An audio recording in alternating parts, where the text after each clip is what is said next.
inaugurate on the 29th of May 2023.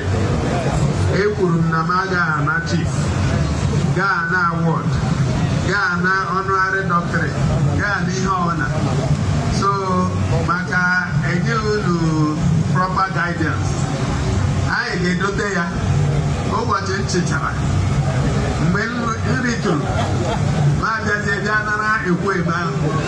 Ọ mgbe nri tụrụ na 2031 ka m ga-abịa. Mana ọtụ ihe anyị na-ekwu, anyị anaghị reject ya, anyị na-asị dịka anyị kwuru ịga na my inauguration speech clause 44 ọ nọ ebe ahụ sị na aga m ana honorary doctorate degree, honorary chieftaincy title, ihe ọ na-enye enye.